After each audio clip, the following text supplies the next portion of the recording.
Passing the board doesn't guarantee you OCS, and I learned that the hard way. So there are some days in your career that stick with you forever, and not because you failed, but because you tried your absolute hardest and it still didn't work out. Today, I want to talk to you about one of the hardest professional days I had in the Army. So after a long break from my service, 13 years, I made a decision to come back in. It definitely wasn't easy, and I needed a few waivers just to be able to return, but I was determined.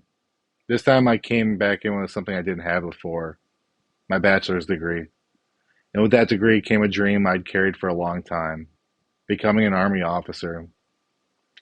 From the moment I rejoined, I told myself, once I get my MWS certification, I'm gonna try for OCS. So that's exactly what I did. I went and talked to an officer recruiter. I submitted every document I had to. I went and took a DA photo, and I made sure my file was squared away. Then came the in-person board. I sat in front of a captain, a major, and a full bird colonel. ASU's on, uniform sharp, confidence high. I had all the right answers. And honestly, I interviewed really well.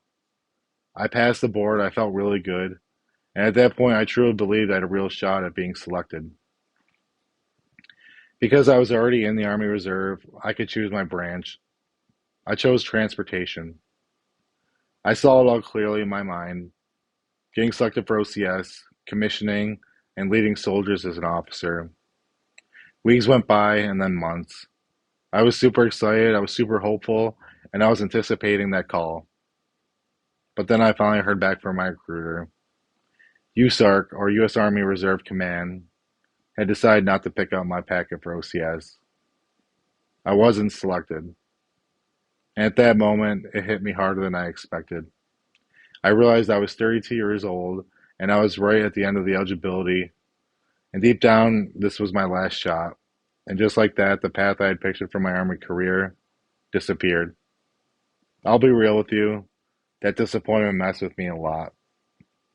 I lost my motivation for a while. I gained weight, and I stayed stuck as an E4 specialist longer than I would have wanted to. But after that, I eventually re-enlisted and I became an NCO, or non-commissioned officer.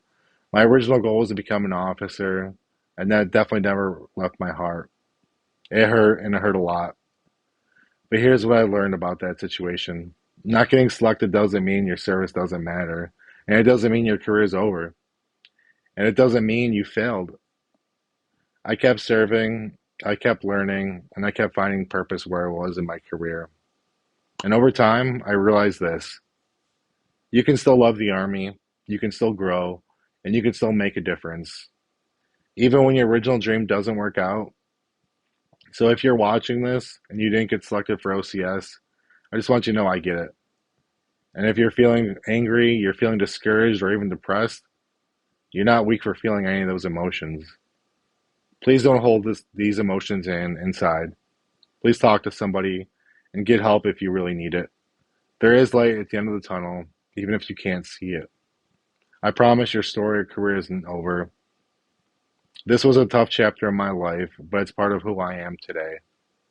If you want me to go more in depth into how I prepared for the OCS board or what I would do differently, what I did after not getting selected, please let me know in the comments. I'd love to make future videos that can help you guys out.